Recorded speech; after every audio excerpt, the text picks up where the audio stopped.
Shalom semuanya. Thanks for having me. Senang banget bisa sampai di sini di Bandung. Apa ya? Juni cukup 2 bulan yang paling hektik sebenarnya. Tapi kadang nggak tahu pernah ngerasa gini nggak? Khususnya pemberita firman ya, kayak banyak banget gitu yang mau diomongin di dalam gitu, dan kayak kadang semangatnya melampaui kekuatan fisiknya kadang gitu, dan kemampuan kadar untuk untuk handle excitementnya kadang itu yang aku rasain gitu. Dan pesan Tuhan hari ini, aku yakin Pastor Andi udah ibadah 1-2 udah banyak berbicara tentang hal ini. Tapi izinin aku untuk sharing dari personal, bukan cuman pembacaan Alkitab personal, tapi juga personal experience juga. At the end of the day berbicara tentang Thy kingdom come in my life gitu, maksudnya kerajaan Tuhan datang di hidup kita. Kerap kali nggak sederhana yang kita kira gitu loh. Ya kita tahu secara umum kita paham sebagai orang Kristen, berkali-kali kita ya dari lagu pun kita ngerti di hati ini ada tahta dan di sorga juga ada tahta. Gitu, dan kerap kali yang duduk di sorga bukan duduk di hati. Yang di hati banyak kan yang duduk kita sendiri. Ya padahal mestinya from my heart to the heavens, Jesus be the center. Mestinya yang duduk di tahta di sorga, Yesus, ya di sini juga harusnya Yesus gitu. Tapi nggak semudah itu untuk menyingkirkan diri kita dari tahta ini. Dan makanya aku rindu berbagi. Hari ini aku kasih judul, sebenarnya judul personal ya. Di luar dari serinya yang tentang Thy kingdom come in my life, aku kasih judul personal BC garis miring AD. Ini bukan tempat duduk pesawat ya, atau tempat duduk kereta ya kan gitu. Di mana, di jendela atau di, bukan. Tapi BC bicara before Christ dan AD bicara Anno Domini, karena bukan cuman kalender dunia yang terbagi dalam era sebelum Yesus dan setelah Yesus, tapi hidup kita juga gitu. Ya, hidup kita juga sama. Semua kita mengalami fase itu sebelum Yesus dan setelah Yesus. Dan ada perubahan yang sebenarnya harusnya drastis dan dramatis, harusnya signifikan, perubahan yang sangat berbeda. Dan hari ini kita akan belajar dari satu tokoh Alkitab bernama Rasul Paulus, dan betapa perubahan yang dramatis dan drastisnya dia itu sampai bikin bahkan para rasul awalnya nggak percaya gitu. Ini kan bukan yang suka nangkep-nangkepin orang Kristen. Ya, dia yang tadinya bunuh-bunuhin orang Kristen jadi rela mati untuk memberitakan Kristus. Kalau bukan drastis dan dramatis apa namanya kan gitu. Dan penjelasan paling masuk akalnya cuman satu, dia berjumpa sama Tuhan. Makanya kita kenal kata-kata itu, orang yang berjumpa dengan Tuhan hidupnya gak bakal sama lagi. Pasti kita pernah dengar kata-kata itu. Dan kita akan belajar, kita akan lihat. Dan izinkan aku baca Alkitab karena generasi yang terbaru, teman-teman yang paling muda sekarang disebutnya generasi strawberry. Katanya dipencet dikit majret langsung. Tapi kadang gak bisa dipungkiri, kadang generasi sebelumnya ya, misalnya contoh saya bisa membesarkan strawberry kalau saya mau gitu loh. Dan strawberry ya salah satunya diempanin, kebiasaan semuanya ditaruh di depan. Jadi nanti ada 2 ayat kejutan yang harus Anda buka sendiri, oke? Sebagian besar udah ada di depan. Ya kadang disiplin itu yang mesti kita bangun. Ya dulu saya selalu kirimin orang pakai ayat ada di situ. Sekarang saya cuma kirimin ayatnya doang, suruh dia cari sendiri. Harus dibiasain, kalau enggak terlalu gampang. Ya. Kita ke Kisah Rasul 9 ayat 1-9. Kisah para Rasul 9 ayat 1-9. Sementara itu berkobar-kobar hati Saulus untuk mengancam dan membunuh murid-murid Tuhan. Ia menghadap imam besar dan meminta surat kuasa daripadanya untuk dibawa kepada majelis-majelis Yahudi di Damsyik, supaya jika ia menemukan laki-laki atau perempuan yang mengikuti jalan Tuhan, ia menangkap mereka dan membawa mereka ke Yerusalem. Ini dia. Jadi tokohnya ini, orang yang benar nangkep-nangkepin orang pengikut Kristus. Ayat 3. Dalam perjalanannya ke Damsyik, ketika ia sudah dekat kota itu, tiba-tiba cahaya memancar dari langit mengelilingi dia. Ia rebah ke tanah, dan kedengaranlah olehnya suatu suara yang berkata kepadanya, Saulus, Saulus, mengapakah engkau menganiaya aku? Dan jawab Saulus dengan jujur. Dan aku yakin di situ ada realization, ada kesadaran yang baru timbul di dalam dirinya. Siapakah engkau Tuhan? Ya, sebuah pengingat, sebuah pembangun kepada kenyataan bahwa kita bisa sangat taat beragama tanpa mengenal siapa yang kita taat kepadanya. Lihat, akhirnya dia baru menyadari, dia pikir dia selama ini menyembah Tuhan yang dia kenal, tapi ternyata dia gak kenal sama sekali.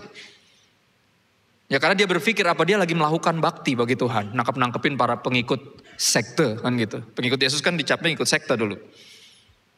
Ya, dia akhirnya bertanya, siapakah engkau Tuhan? Ini sebuah pengingat.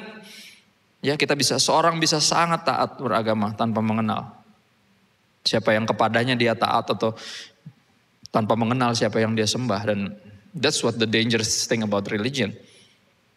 Ya, kita bisa end up being religious. Agamawi tapi nggak rohani. Ya, sibuk beragama tapi lupa bertuhan. Itu yang terjadi. Jawab Saulus, siapakah engkau Tuhan? Kata Tuhan, Yesus, akulah Yesus yang kau aniaya. Itu ingat pertanyaan spesifik, siapakah engkau Tuhan? Dan jawabannya sederhana, siapa? Yesus. Siapa Yesus tuh? Tuhan. No debat. Karena itu yang dia katakan sendiri, aku Yesus yang engkau aniaya. Jadi menganiaya pengikut Yesus adalah menganiaya Yesus sendiri. Kenapa? Karena kita tubuhnya. Kalau kita dilukai, yang terluka ya dia yang terluka. Segitu connected kita sama dia. Ya. Tapi bangunlah dan pergilah ke dalam kota. Di sana akan dikatakan kepadamu apa yang harus kau perbuat. Kita akan balik lagi ke poin ini nanti di akhir dari perenungan kita. Menarik ya. Tuhan bukan sekedar langsung membinasakan dia, walaupun bisa. Mencabut nyawanya, walaupun bisa. Karena dia menyiksa, menganiaya Yesus sendiri. Tuhan bisa lakukan itu, tapi Tuhan putuskan untuk enggak. Dan dikasih instruksi langsung. Interesting. Nanti akan ada informasi lebih lanjut bahasa seperti itu. Pokoknya kamu kesini, ya bangun. Nanti ntar dikasih tahu di sana apa yang harus kau perbuat. Ayat 7, maka termangu-mangulah teman-teman seperjalanan karena mereka memang mendengar suara itu tapi tidak melihat seorang pun juga. Paulus bangun dan berdiri lalu membuka matanya tapi ia tidak dapat melihat apa-apa. Kenapa? Cahaya dari langit. Ya, jadi ketika kita minta untuk melihat Tuhan, itu permintaan yang berbahaya sebenarnya. Makanya lagunya bilang bukan open my eyes, I want to see you. Open the eyes of my heart. Karena cuma dengan mata hati kita bisa lihat dia. Mata kita kalau ngeliat dia bisa buta. Buta, beneran. Dia terlalu mulia, Tuhan. Ya, tapi ia tidak dapat melihat apa-apa, mereka harus menuntun dia masuk ke Damsyik. Dikasih tahu gue mesti ke Damsyik, nanti ada instruksi lebih lanjut. Ayat 9, 3 hari lamanya ia tidak dapat melihat dan 3 hari lamanya ia tidak makan dan minum karena perjumpaan itu. Ya, perjumpaan yang pilihannya cuma 2 kalau berjumpa sama Tuhan. Tidak sama lagi, berubah, atau mati. Cuma 2 kemungkinannya. Jadi kalau masih sama dan belum mati, berarti jangan-jangan belum pernah berjumpa. Sederhananya gitu aja. Karena gak mungkin orang berjumpa sama Tuhan tetap sama tuh gak mungkin. Pilihan cuma 2 antara mati, dia minimal buta. Puji Tuhan dia cuma buta. Karena Tuhan punya rencana. Gak langsung diambilnya, padahal bisa banget. Ya, Tuhan melakukan hal itu tapi Tuhan punya rencana. Nah ini narasinya. Tentang singkat rangkuman tentang Saulus yang berubah kita tahu jadi Paulus. Namanya artinya keren, besar, malah jadi kecil. Paulus itu artinya kecil. Ya karena itu jadi rangkuman perjalanan dia. When thy kingdom come in your and my life. Kita yang tadinya berasa besar langsung menyadari betapa kecilnya kita. Ya dong. Dimulai dari situ dulu. Kita akan bahas 2 fase hidup Paulus yang namanya BC atau sebelum Kristus hadir di hidupnya. Dan tentunya AD setelah Kristus hadir di hidupnya mengubahkan hidupnya. Yang pertama BC, before Christ, everyone maksimal. Kalaupun mencoba rohani, pasti jadi agamawi. Ya penggambaran yang bagus dari seorang hamba Tuhan yang belakangan jadi sahabat saya. Pastor Yusa Kencana. Dia tulis buku bagus tentang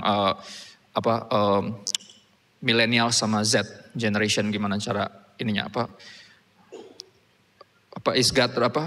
Does God really save? Bukunya tentang itu. Dan dia bahas tentang bahwa pohon pengetahuan yang baik dan jahat, ada satu lagi pohon kehidupan. Jadi ketika kita melakukan yang benar pun, kita masih ada di pohon pengetahuan yang baik dan jahat. Pohon yang sebenarnya dari awal dibilang gak bisa dimakan. Jadi gak ada kehidupan karena berkutat di situ. Bahkan secara agamawi sekalipun. Ingat, baik dan apa jahat. Bukan cuma melakukan yang jahat. Bahkan berhenti buat jahat langsung buat baik. Kalau masih di seputar situ, bukan ke pohon kehidupan yang Tuhan sebenarnya dari awal kasih pilihan. kita nggak akan dapat kehidupan yang sejati. Makanya agama nggak bisa nyelamatin. Kita masih berputar di pohon itu aja.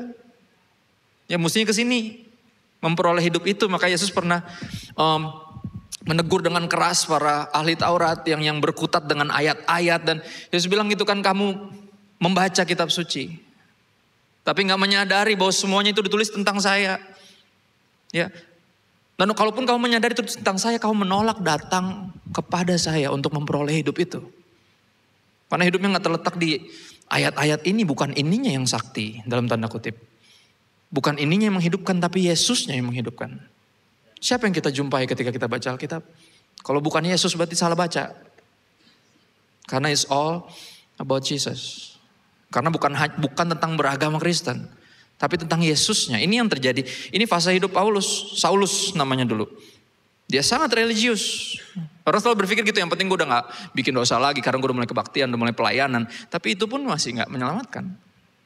Itu kehidupan Saulus sebelum berjumpa dengan Kristus. Religius, Filipi 3 ayat 4 sampai 14 kita akan panjang bahas di sini. Kita lihat fasenya berubah. Tentang hidupnya, kesadarannya, realizationnya dia. Dan kita akan coba sandingin dengan hidup kita masih di mana. Filipi 3 ayat 4 sampai 14, di ayat 4 Rasul Paulus bilang ini, jika ada orang lain menyangka dapat menaruh percaya pada hal-hal lahiriah, aku lebih lagi. Ini ciri-cirinya orang yang thy kingdom belum come in our lives. Kita menaruh percaya pada hal-hal lahiriah. Itu ciri-ciri pertama, garisinnya dulu. Dan terbuat direnungin di rumah, gue masih gini gak? Ya, membanggakan hal-hal yang lahiriah. Ingat pandemi nampar kita di wajah kita bolak-balik. Bahwa apapun dan siapapun selain Yesus, gak bisa kita taruh percaya ke situ. Kita gak bisa menaruh harap kita di situ, kacau.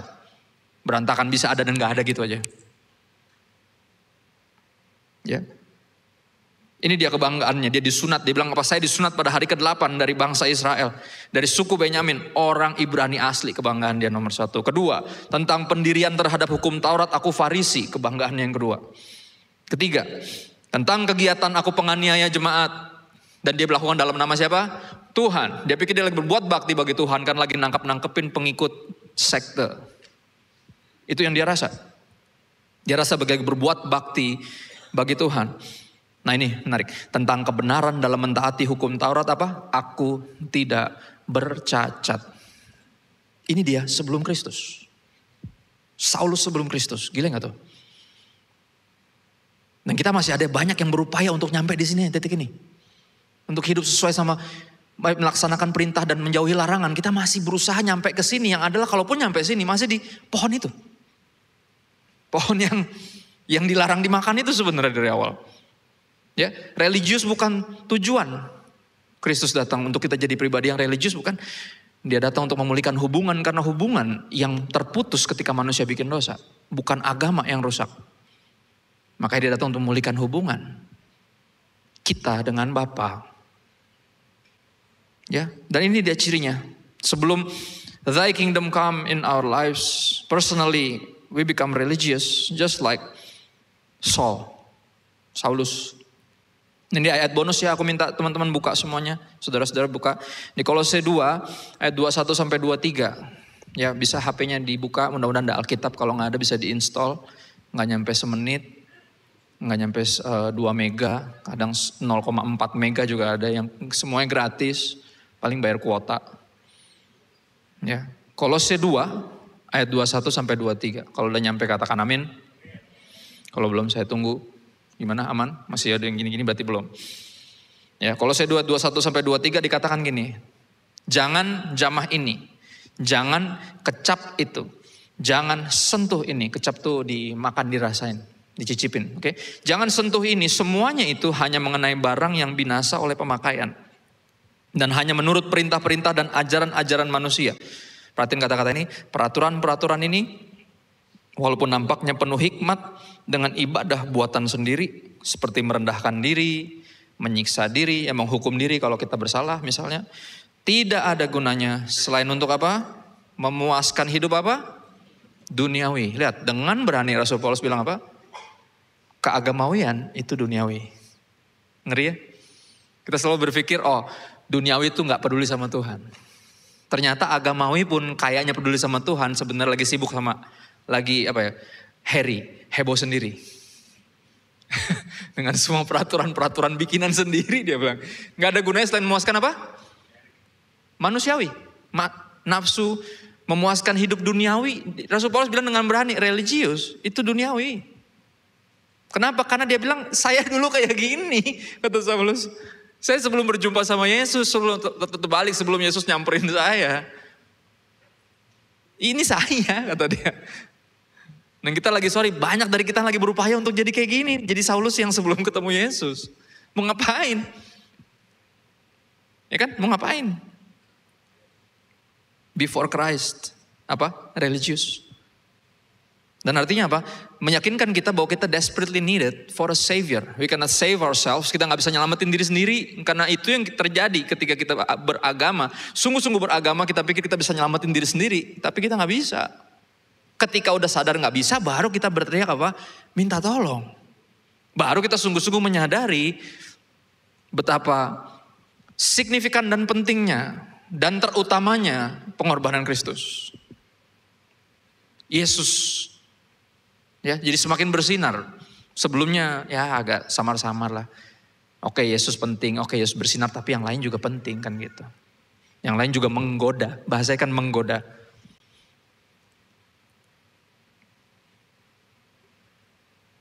Kita jemput di ayat 7 karena ini fase berikutnya. Ya, before Christ yang berikutnya adalah Anno Domini atau the year of our Lord, tahunnya Tuhan kita. Mulai detik itu setelah pertobatan kita yang sungguh-sungguh. Oke, kita menyingkir dari tahta hati kita. And this is what happens with him minimal. Dan ini akan kita alami juga. Jadi kita harus ngalamin ini.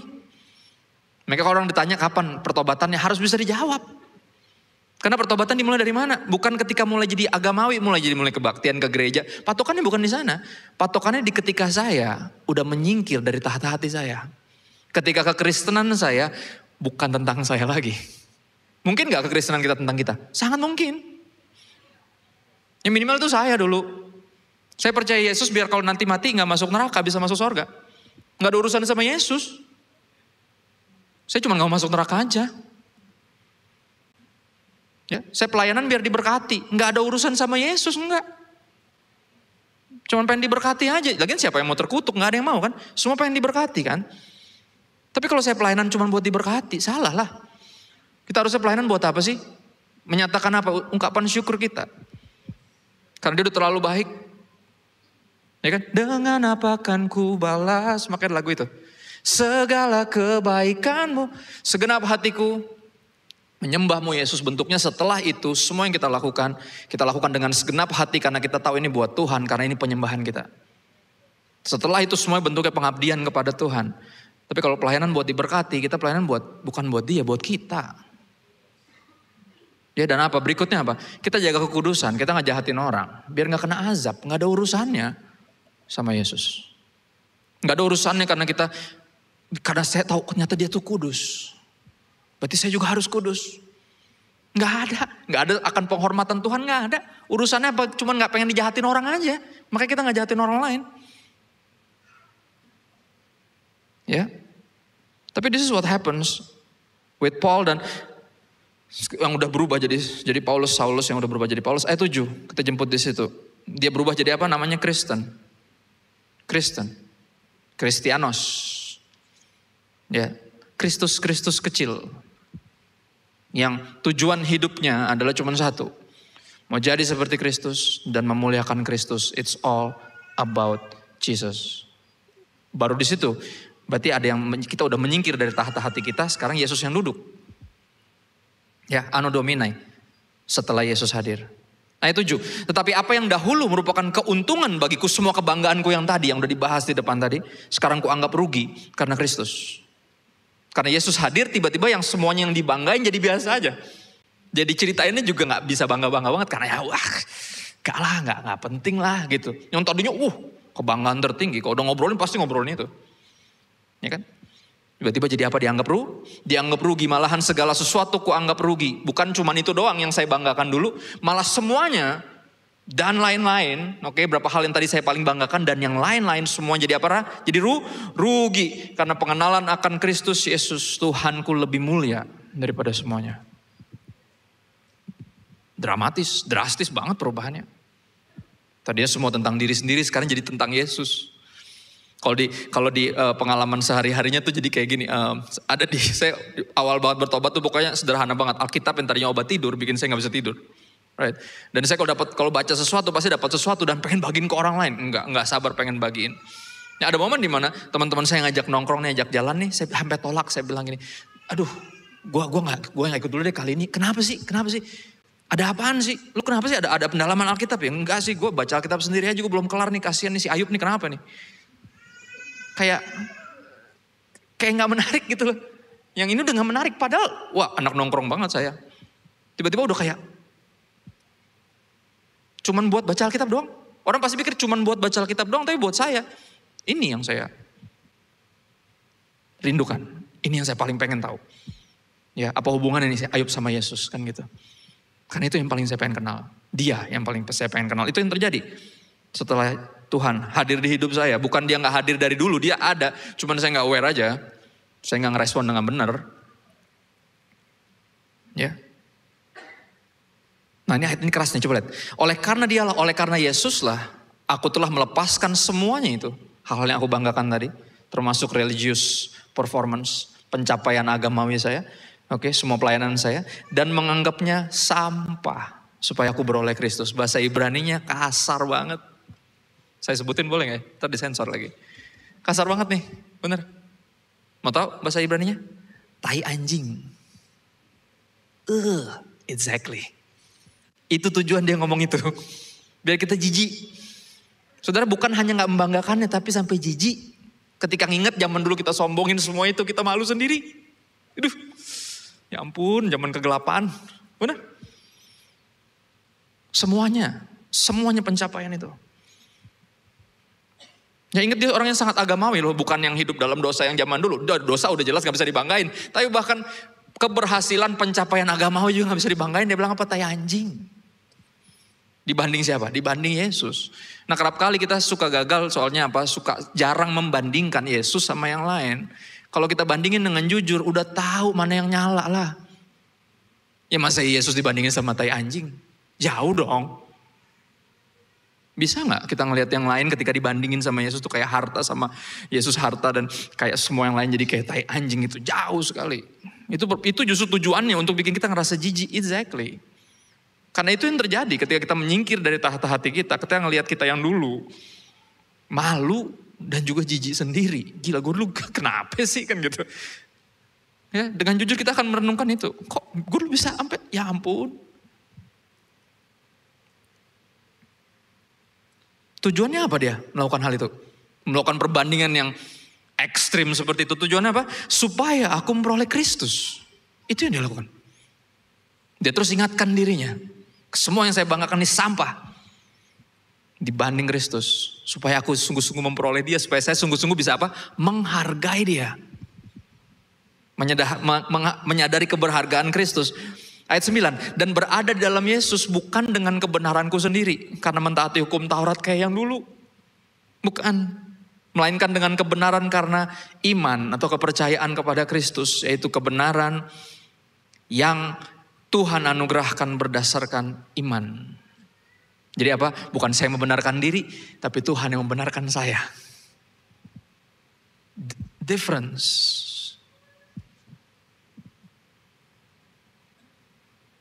Nah ini dia, ayat 10. Yang ku kehendaki ialah mengenal dia, Kristus dan kuasa kebangkitannya. Dan ini yang kurang populer. Dan juga apa? Ini dia yang kehendaki. Saya rindu bersekutu dalam penderitaannya. Ada yang mau? Nggak ada pasti. Secara natural daging gak ada yang mau menderita lah. Berapa kita justru datang ke Tuhan karena pengen penderitaannya diangkat kan gitu. Tapi pas ikut Yesus malah jadi menderita, bener gak? Tadinya gak dirusuin, gak diresain, tapi jadi diresain sekarang gara-gara ikut Yesus malah. Tadinya baik-baik aja semuanya.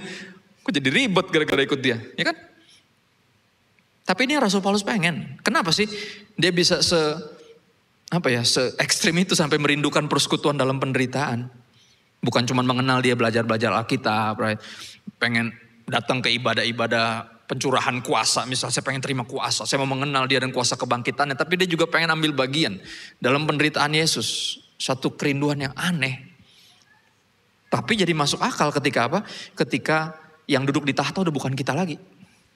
Kita rindu sampai situ. Lebih dalam lagi. Masuk ke situ. Ke ngalamin apa yang Yesus alamin. Gara-gara ikut dia. Oke, kenapa dia rindu itu? Di mana aku jadi serupa dengan dia. Ya, keserupaan dengan Kristus gak bisa dicapai secara agamawi, tapi mesti dicapai secara begini.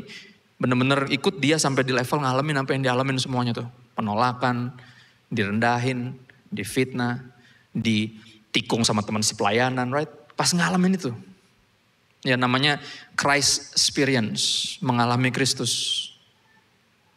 Itu yang papa saya selalu bilang, ini gak bisa didapat di sekolah Alkitab katanya. Lu cuman mengenal dia dan kuasanya di sekolah Alkitab. Tapi ngalamin Kristus alamin itu adanya di pelayanan, dia bilang. Di pelayanan lah kita digituin sama orang yang kita angkat kadang. Tapi itu penting dia bilang. Dan itu bagian dari kekristenan yang sungguh. Yang gak religius, yang benar-benar spiritual katanya. Salah satunya itu ditikung sama orang yang diangkat sendiri. Di dalam penderitaan itu kita bisa marah sama Tuhan, gue gak habis pikir, oh gini pelayanan. Atau kita bisa bersyukur sama Tuhan, thank you ya, gue dianggap layak menderita seperti Yesus. Ketika dia diyudasin, tapi ya istilah diyudasin. Bapak saya bantu, saya almarhum Bapak bantu untuk melihat itu. Ini justru, artinya kamu di jalan yang benar kalau udah ngalamin yang gini-gini.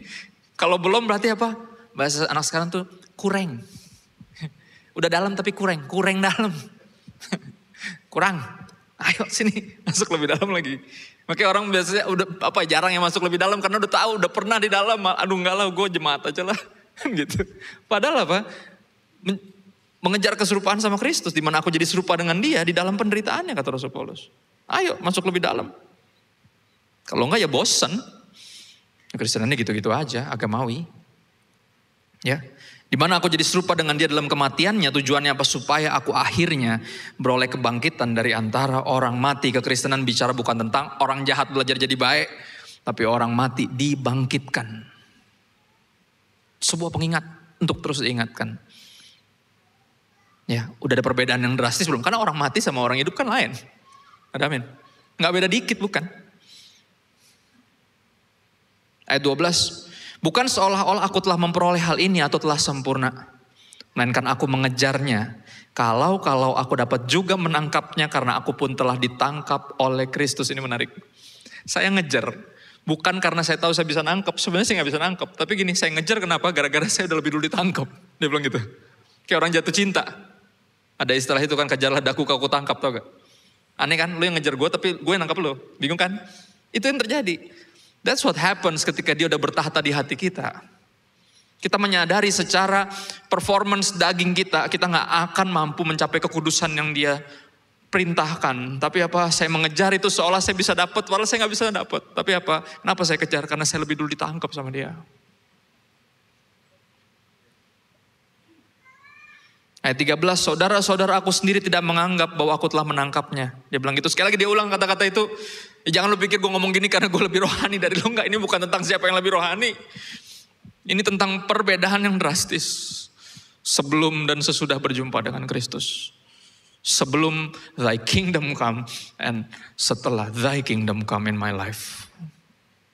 Bahwa aku sendiri tidak menganggap bahwa aku telah menangkapnya, tapi ini yang aku lakukan, kata dia. Aku melupakan apa yang telah di belakangku, termasuk semua pencapaian di belakang. Di luar Yesus, yang bukan untuk kemuliaan Yesus, yang buat kemuliaanku sendiri, aku lupain semuanya, kata Rasul Paulus. Bukan cuma yang dosa-dosa, bukan. Tapi yang tadi yang sombong-sombong, yang kebanggaan-kebanggaan, yang lupain semua. Sampah. Lupain semua. Dan apa? Mengarahkan diri. Bertobat makanya tentang berbalik dari kesana jadi ke situ. Mengarahkan diri sekarang apa? Kepada siapa? Apa yang di hadapanku atau siapa yang di hadapanku. Dan berlari-lari kepada tujuan untuk memperoleh hadiah. Kata berlari menunjukkan keyakinan. Ya aku pernah khotbahin nih tentang tobat, oke? Orang yang pelan-pelan tobatnya berarti gak yakin sungguh-sungguh. Karena orang yang beneran tobat, yang beneran thy kingdom come in their lives akan lari.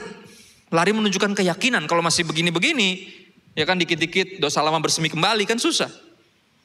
Berapa dari kita, mayoritas kita saya perhatiin dulu saya juga sama. Stuck di situ, udah pelayanan, udah mulai kayaknya sungguh-sungguh tapi masih inget-inget yang lama. Akhirnya dosa lama juga masih yang favorit masih dibikin-bikin. Akhirnya apa? Jadi tiang ngerem. Secara spiritual. Makanya pernah ngerasa kekristenan stuck. Karena apa? Karena itu. Arahnya udah bener nih. Pas lagi jalan tapi masih ingetin di belakang. Jadi dia begini krek. Berhenti.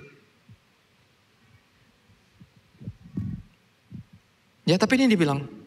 Saya melupakan. Itu tujuan melupakan tuh itu. Biar bisa lari. Kalau masih ingat-ingat, masih bangga-bangga. Masih kalau ingat itu masih suka bangga-bangga. Udah. Itu yang bikin stuck. Lupain semua. Bukan cuma yang dosa. Pencapaiannya juga lupain. Udah gak perlu diingat-ingat lagi. Jangan memberi makan daging kita yang punya kecenderungan untuk sombong kan gitu. Daging kapan matinya kalau dikasih makan terus, ada amin? Jangan dikasih makan. Cara kita ngebunuh daging cuma satu, gak dikasih makan. Udah itu aja doang. Ya. Mengarahkan diri pada apa yang di hadapanku dan berlari-lari kepada tujuan untuk memperoleh hadiah, harta yang sesungguhnya yang buat yang di belakang jadi sampah. Karena yang di depan ini, siapa? Panggilan sorgawi dari Allah dalam siapa? Kristus Yesus. Jadi bukan hanya apa yang di depanku, tapi siapa yang di depanku. And that's what happens when thy kingdom come. 1 Timotius 1 ayat 13 sampai 17, beberapa ayat. Kita akan baca secara menyeluruh. Ayat hari ini banyak, karena saya gak mau mencuri spotlight dari Tuhan sendiri, karena firman-Nya cukup jelas kok. Ya, 1 Timotius 1 ayat 13 sampai 17. Aku yang tadinya seorang penghujat dan seorang penganiaya dan seorang ganas, tapi aku telah dikasihani oleh Tuhan. Karena semua tadi, penghujatan, penganiayaan, keganasan saya itu saya lakukan, telah kulakukan tanpa pengetahuan, yaitu di luar iman. Iman artinya apa? Pengetahuan yang menghasilkan kepercayaan. Bukan cuma asal ikut-ikut percaya. Bukan apalagi asal percaya. Nggak ada kita bisa asal percaya sama orang. Tak kenal maka tak sayang, sulit untuk percaya. Memang bisa kita asal percaya? Nggak bisa. Latah percaya juga nggak mungkin. Tapi sekali lagi religiosity, keagamawian bisa ditiru. Bisa dimanipulasi. Tapi kekristenan sejati nggak bisa. Semua itu aku lakukan tanpa pengetahuan di luar iman. Ayat 14. Malah kasih karunia Tuhan kita itu telah dikaruniakan dengan limpahnya kepadaku dengan iman dan kasih dalam Kristus Yesus. Dia menyadari siapa dia yang sesungguhnya, betapa sampahnya dia dalam tanda kutip ya. Dan makin mensyukuri, mengagumi anugerah Tuhan yang besar itu. Dikaruniakan dengan limpah, kata-kata itu artinya apa? Besar, overflow, overwhelmed, besar, limpah. Kayak ditumpahin gitu dari sorga. Ayat 15, perkataan ini benar dan patut diterima sepenuhnya. Kristus Yesus datang ke dunia untuk menyelamatkan orang berdosa. Dan di antara mereka, akulah yang paling berdosa. Ini dia sekali lagi berikutnya, ciri-ciri. When thy kingdom come in my life. Kita akan menyadari itu. Kita lebih berdosa daripada yang kita sadari. It's true, ada rasa itu udah pasti. Harus ada. Ya. Nah ini yang menarik dari Rasul Paulus. Semakin lama dia ikut Tuhan, semakin dalam imannya, dia bukan secara rohani malah makin percaya diri. Enggak, dia makin menyadari betapa parahnya dia. Karena apa? Dia makin terbuka kepada akan betapa mulianya Kristus. Ini yang terjadi, coba lihat di 1 Korintus 15 ayat 9, coba lihat perjalanan dia. Perjalanan dia dimulai di sini, 1 Korintus 15 ayat 9, dia bilang gini, karena aku adalah yang paling hina dari semua rasul. Bahkan tidak layak disebut rasul. Jadi di antara para murid Yesus, para rasul, dia bilang saya yang paling hina. Oke, berarti ini religious elites di atas nih. Dia bilang saya yang paling hina. Oke, berikutnya apa? Berapa tahun kemudian, puluh tahun kemudian, ketika pelayanan dan segala macam, dia bukan makin ngerasa benar, malah makin sebaliknya. Di Efesus 3 ayat 8, berikutnya dia bilang gini, kepadaku yang paling hina di antara segala orang kudus. Jadi ada para rasul. Ada yang jadi percaya karena pelayanan para rasul. Di antara para pelayan, saya yang paling hina. Di antara orang-orang percaya, orang-orang kudus, saya paling hina. Lihat, di antara semua orang percaya nih, bukan cuma religious elite, saya paling hina. Ya, telah dianugerahkan tapi apa? Kasih karunia ini. Kata Rasul Paulus. Nah, baru si Tadi 1 Timotius 1 ayat 15 tadi. Ya. Dia malah makin turun. Oke, di antara orang berdosa, saya yang paling berdosa. Lihat gak? Bukan makin percaya diri, makin tahu diri. Oke, para rasul, orang percaya, orang berdosa. Dan saya yang mana? Paling hina. Lihat tuh. That's what happens secara real ketika thy kingdom come. Semuanya jadi bukan tentang saya. Makin bukan tentang saya. Ayat 16 dari 1 Timotius 1. Tetapi justru karena itu aku dikasihani. Agar dalam diriku ini sebagai orang yang paling berdosa, Yesus Kristus menunjukkan seluruh kesabarannya. Dengan demikian aku menjadi contoh bagi mereka yang kemudian percaya kepada Yesus dan mendapat hidup yang kekal. Kita harus makin tahu diri, bukan makin percaya diri. Karena agama membawa kita makin percaya diri. Kebalik, ya kan? Tapi kekristenan sejati, ya when thy kingdom come, kita malah makin menyadari siapa kita. Ayat 17, hormat dan kemuliaan sampai selama-lamanya bagi Raja segala zaman, Allah yang kekal, yang tak nampak, yang esa. Amin. Ini satu kalimat yang mesti diingat dari hari ini, apa yang aku sharing. Yang terpenting dari sebuah kerajaan, bukan istananya, bukan pemerintahannya, tapi rajanya. Kalau semua belum tentang Yesus, berarti thy kingdom belum come in my life, in your life. Kalau semua masih tentang engkau, berarti engkau masih bertahta di situ. Oke, yang terpenting dari kerajaan adalah sang raja. Itu ciri paling jelas. Ketika hidup kita udah tentang Yesus, semuanya udah tentang Dia.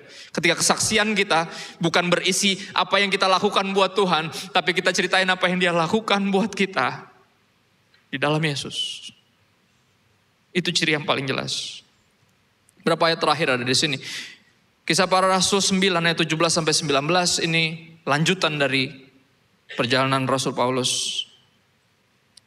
Saya mau sorot satu tokoh yang mungkin gak kesorot, namanya Ananias. Interesting tokoh ini. Dia adalah salah satu ciri yang paling jelas di sini, orang yang hidupnya udah bukan tentang dia lagi. Orang yang hidupnya udah thy kingdom come in his life. Ayat 17, lalu pergilah Ananias ke situ dan masuk ke rumah itu. Ananias disuruh sama Tuhan buat ngapain? Tuhan bilang kayak gini.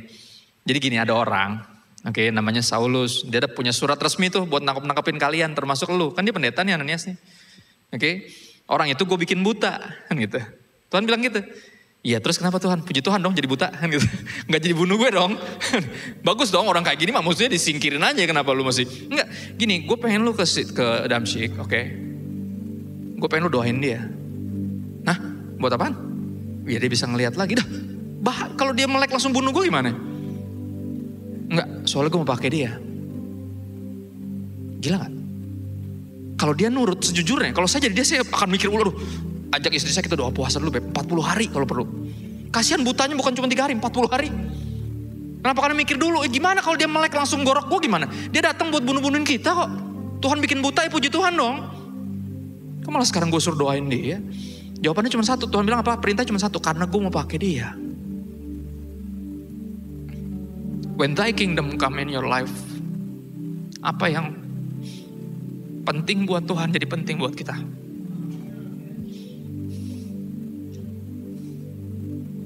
Dan sorry, kerap kali kita berpikir musuh kita cuman ada buat dihancurin.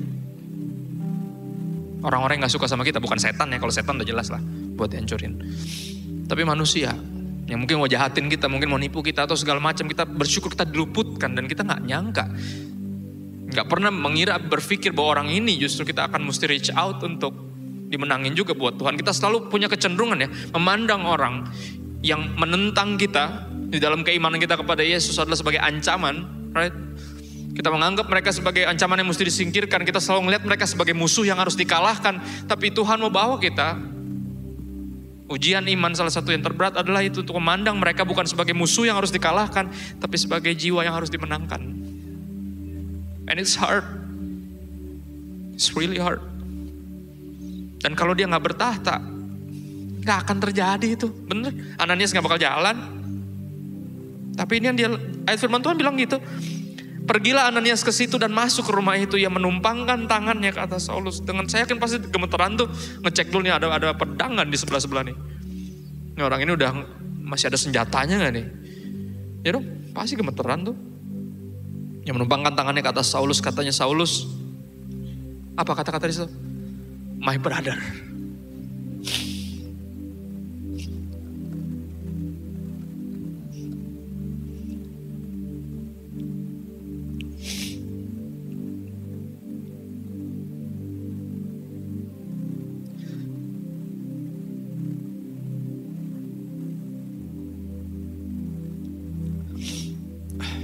Saulus, saudaraku, Tuhan Yesus yang telah menampakkan diri kepadamu di jalan yang engkau lalui telah menyuruh aku kepadamu supaya engkau dapat melihat lagi dan penuh dengan Roh Kudus.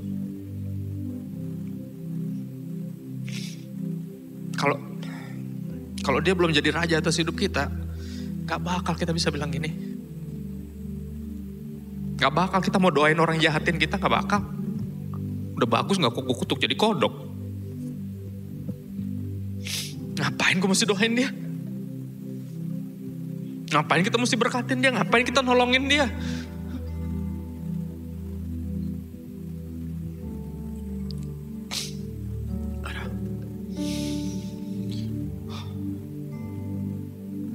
Saudara, ini ayat bonusnya buat Anda buka bersama. Oke, gak ada di slides. 2 Korintus 5 ayat 15. Ayat yang meyakinkan saya kekristenan bukan tentang cuman nanti mati masuk surga. Bukan tentang kepastian keselamatan doang. Tapi tentang secara sungguh-sungguh kita berdiri menyingkir dari tahta hati kita dan biarin dia, Kristus, duduk di situ dan memerintah atas hidup kita. 2 Korintus 5:15 bilang gini, Kristus telah mati untuk semua orang. Tujuannya apa? Supaya mereka yang hidup tidak lagi untuk dirinya sendiri. Salah satu ayat yang kurang dibaca menurut saya. Makanya banyak orang yang udah Kristen katanya, kayaknya, tapi pas mau diajakin lebih dalam untuk pelayanan, untuk apa, melakukan sesuatu untuk Tuhan, kayak aduh udahlah Pak, saya kan yang penting saya udah percaya, yang penting kan saya udah selamat. Lihat tuh, ini yang terjadi kalau Yesus cuma nyuruh selamat untukmu. Engkau cuma nyari selamat, pas udah dapat selamat pergi. Ya makanya saya setuju sama sahabat saya Raguel Lewi bilang gereja mestinya gak dipandang sebagai rumah sakit. Kalau gak cuman orang pas sakit doang nyari gereja. Tuh udah sembuh pergi. Ya kan? Gak cocok. Harusnya pelatihan tentara-tentaranya Tuhan. Yang pas keluar dari sini justru on mission, bukan malah mau nyari nyaman, bukan. Ya, supaya mereka yang hidup tidak lagi hidup untuk dirinya sendiri tetapi untuk Dia. Sekali lagi, Dia mati untuk kita. Biar menyadarkan kita siapa Dia yang sebenarnya. Dia sang raja itu, raja penyelamat itu. Yang menyelamatkan kita salah satunya bukan dengan hanya mati di kayu salib menggantikan kita. Tapi juga apa? Menyadarkan kita bahwa hidup ini bukan tentang kamu. So menyingkirlah dari tahta itu. Let me sit there and let my kingdom come in your life.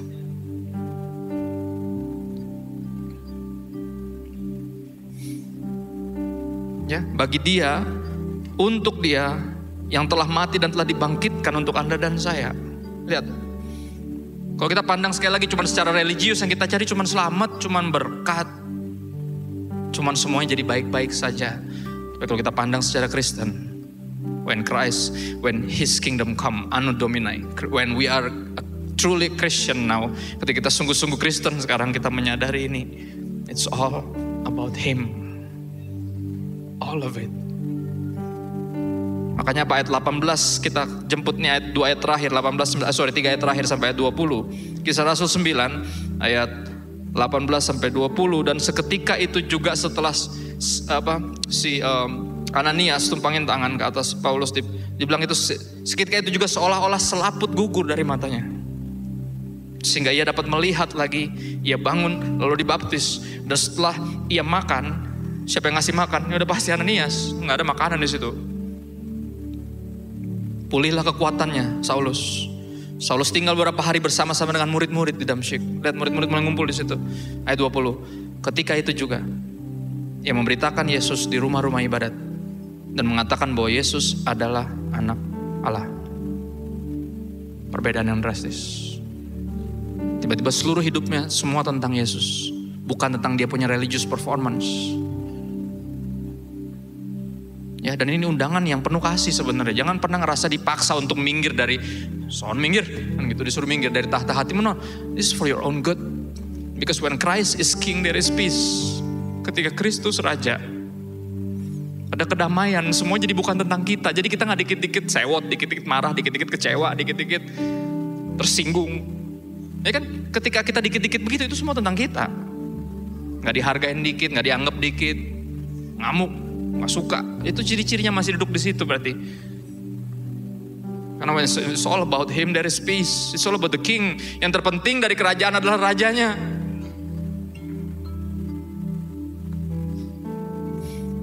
Nah, di sini kan aku request, karena ini kebaktian terakhir gitu, aku mau nyanyi. Suaraku gak bagus, makanya aku minta tolong yang lain untuk nyanyi. Karena lagu ini bagus. Saya yakin ini salah satu rangkuman dari apa yang kita baca ya. Ditulis pasti karena perenungan ini juga. Judulnya Mengikut Yesus lagunya. Saya jemput bangkit berdiri yuk semua sebelum kita perjamuan habis nih.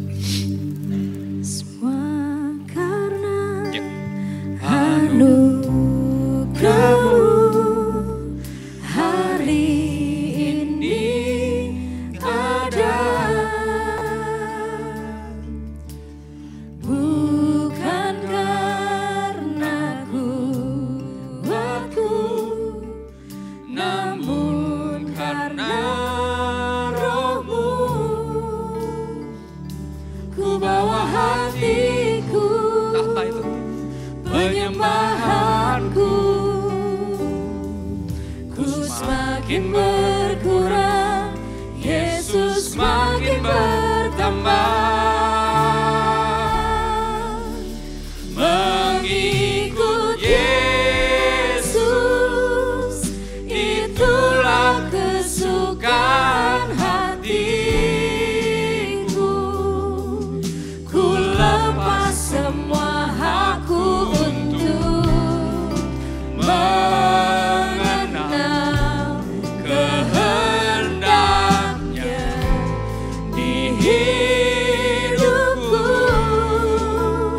Mengiring Yesus, itulah kekuatan hidupku. Ku yakin anugerah-Nya mampu jadikanku hamba yang berkenan selalu. saudara jadiin lagu ini sebagai pengingat apa yang kita belajar hari ini. Coba deh, ya, nyanyiin lagu ini coba lebih sering lagi, coba ingatkan dirimu. Ya, untuk melepaskan hakmu, salah satu hak yang mesti dilepas nomor satu ketika udah mulai mengikut Yesus adalah apa? Hak untuk bikin dosa. Banyak orang ketika ditegur bilang apa ya, ini hidup gue terserah gue dong. Nah itu dia, lu belum lepas hak lu makanya gak bisa. Lu masih duduk di situ makanya susah. Nah kan makanya semuanya mau negur juga percuma, udah pakai ayat. Gila, Tuhan aja gak lu denger apalagi gua. Lepas hak itu. Semua kebanggaan itu bukan cuma kesalahan di masa lalu yang kita harus oke, Tuhan udah ampunin, oke gue gak usah inget-inget lagi. Tapi bukan cuma itu. Coba semua kebanggaannya, coba semua itu. Lepas itu buat apa? Mengenal kehendaknya, mengenal dia sungguh lebih sungguh. So that thy kingdom come in your life and mine. Ya, biar lagu ini jadi soundtrack at least hari ini deh. Bagus kalau buat ke depan, nyanyi lebih sering. Ingetin semuanya ada karena anugerah Tuhan, bukan karena kebaikan kita, tapi cuma karena kebaikan Dia. Bukan karena kuat dan gagah kita, bukan karena kita lebih rohani dari yang lain, enggak. Tapi cuma karena Rohnya gak pernah tinggalin kita. Tanpa Roh Kudus gak ada yang kudus, gak ada. Paling banter kita cuma agamawi. Biar hari ini sungguh-sungguh, kan ini keputusan pribadi. Saya gak bisa bikin Anda ambil keputusan ini. Siapa saya? Ya, tapi biar firman Tuhan meyakinkan kita. Bisa kok, bisa. Kalau yang segarang Paulus aja, Saulus bisa dipakai Tuhan. Siapa yang gak bisa? Siapa yang gak bisa dipakai Tuhan? Semuanya bisa. Dan Tuhan pengen pakai semuanya. Kenapa kita masih bangun hari ini? Karena Tuhan belum selesai. Belum selesai sama kita. Dan belum selesai mau pakai kita.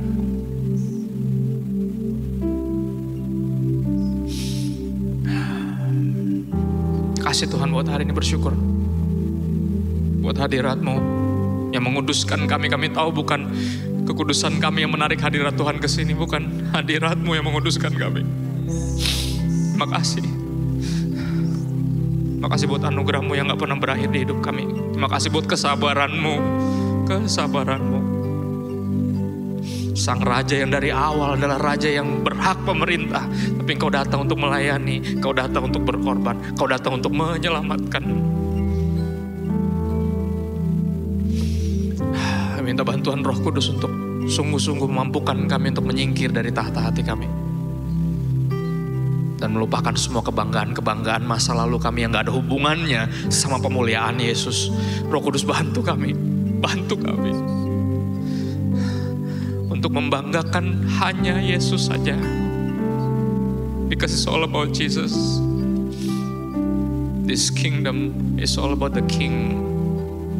King Jesus. Minta bantuan Roh Kudus kepada Bapak yang baik dalam nama Yesus.